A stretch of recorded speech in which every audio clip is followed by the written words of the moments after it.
Astronomer Robert Williams wanted to point the Hubble Space Telescope at a patch of the sky filled with nothing special, and that too for 100 hours.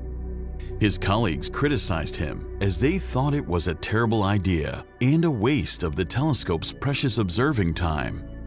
But the criticism did not matter because he had 10% of the observing time at his disposal as the Space Telescope Science Institute director.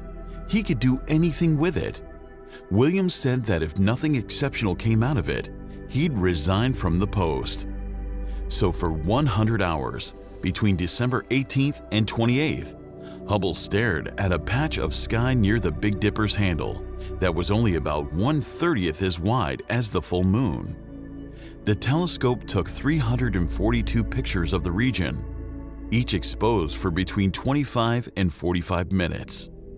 And it turned out that the seemingly empty region of the sky was full of galaxies. More than 3,000 came spilling out, some roughly 12 billion years old. Galaxies of all types: spirals, ellipticals, lenticulars, red, blue, orange, yellow.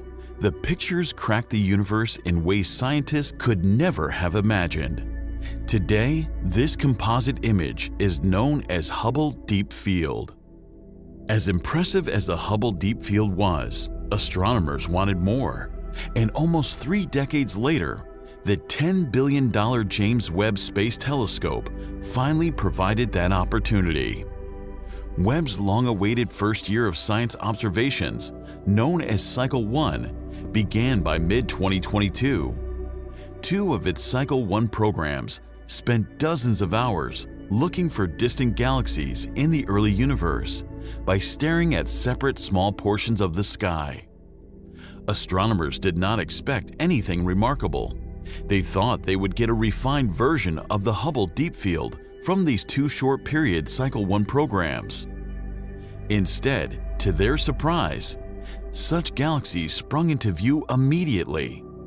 Astronomers began spotting galaxies that must have existed in the first 200 million years of the Big Bang. The researchers were excited because Webb suddenly opened the windows to the last significant unexplored era in the history of the universe. However, those galaxies were not like what we had expected. Instead, they were exceptionally bright with a stellar mass of billions of solar masses. Such giant evolved galaxies defy the expectations set by our standard model of the universe's evolution.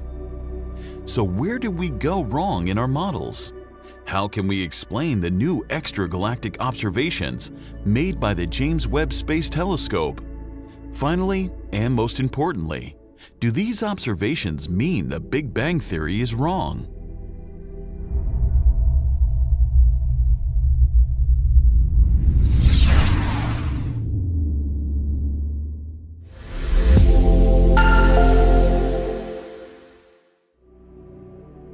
To understand the puzzle, let's go back to when the universe was believed to have formed. Within the first second after the Big Bang, all 4 known fundamental forces had separated from each other. The universe was an incredibly hot and dense soup of primordial particles. Over the next 3 minutes, as the cosmos expanded and cooled, the nuclei of helium and other very light elements began to form. Fast forward 400,000 years. The universe was cold enough for the first atoms to appear. The first stars were born about 150 million years later, ending the Dark Ages. These giant stars, called population 3 stars, comprise mainly of hydrogen and helium with no heavier elements like the modern-day stars. They formed the first proto-galaxies, or the clusters of gas that clung to vast, invisible dark matter structures. Thanks to gravity, these proto-galaxies merged to form large galaxies. This complex process is thought to have taken about 1 billion years. But Webb's observations challenge this entire model. Astronomers say that they should be seeing lots of these little proto-galactic fragments that haven't yet merged to make a giant galaxy. In contrast, they are seeing a few things that are already big galaxies. One of them is GLZ 13, having a redshift of 13.1. In astronomy, redshift is denoted by a dimensionless quantity, z. Z equals 0 denotes present time. And as its value increases for deep space objects, so does its distance and our look-back time. Discovering galaxies above a redshift of 11 is a big deal. And in its 30 years of exploration, Hubble could only find one. However, Webb is an infrared observatory, and it can easily peer at the regions of the cosmos that even Hubble could not. GLZ 13's redshift tells us that it existed in the first 300 million years of the universe.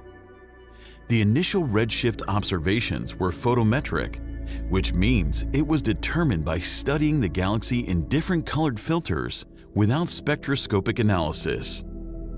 Since the photometric redshift isn't too accurate, astronomers thought there might be a problem with the redshift value. But the follow-up observations by the Atacama Large Millimeter Array, or ALMA, in Chile, suggested that's not the case with this candidate. It indeed has a redshift of about 13. In addition, GLZ 13 has a mass of 1 billion solar masses, which contradicts our star formation models. That's because even if you took everything that was available to form stars, you would still not be able to get that big so early. And if star formation was indeed happening so quickly and efficiently, why don't we see it in modern-day galaxies? These observations are difficult to explain with our standard model of cosmology, the lambda-CDM model. Here, lambda refers to dark energy, and CDM is cold dark matter. At present, astronomers are desperately trying to fit Webb's observations into the various cosmological models. For example, proponents of the lambda-CDM model say that high-mass star formation may be very efficient in the early universe. This is because the temperature and gas pressures are high, which dramatically impacts star formation. Perhaps even magnetic fields arose earlier in the universe than we thought, playing a significant role in driving material to kickstart the birth of stars. Another simple solution is that galaxies in the early universe could have little or no dust, making them appear brighter. The Webb observations may also support the controversial idea of modified Newtonian dynamics, or MOND. Proposed in 1983, MOND says that dark matter does not exist and large-scale fluctuations in gravity can instead explain its effect. There are quite a few observations that can be explained by MOND instead of the lambda-CDM model, and Webb's initial observations align with this idea. Although the James Webb Space Telescope has detected dozens of galaxies that do not fit our cosmological models, it doesn't mean that the Big Bang Theory is wrong. That's because it has been developed over the past century with many observational pieces of evidence that one cannot simply ignore. For example, the Big Bang accurately predicts how much of each element was made in the early universe. When astronomers look at very old galaxies and stars, the amount of each chemical element they see agrees with the Big Bang Theory. In addition, the redshift of distant galaxies aligns with the Big Bang model. The light we observe from galaxies has been stretched by the time it reaches us. It looks redder than it should. This redshift is the result of galaxies moving away from us. Observations show that pretty much everything in the universe is moving apart. If you could wind time backwards, you would see galaxies getting closer together. If you could go back far enough, everything in the universe would have been in one place, just as the Big Bang Theory predicts. And perhaps the most convincing evidence is the cosmic microwave background proposed on the grounds of the Big Bang Theory in 1948 and discovered in 1965. The first extragalactic programs of Webb have shown that our models of star formation and galaxy evolution need revisions. The upcoming Cosmos Webb program is expected to hugely increase the population of early galaxies by observing a wider area of sky for hundreds of hours. Astronomers expect to find thousands of such galaxies, refining our database and enabling us to develop accurate models. Some estimates suggest Webb could see as far as a redshift of 26, just 120 million years after the Big Bang. If it turns out to be accurate, it would be a turning point in astronomy. This concludes the 26th episode of the Sunday Discovery series. So if you've enjoyed this video, make sure to like it, subscribe to our channel, and press the bell icon so that you don't miss any future videos of this series.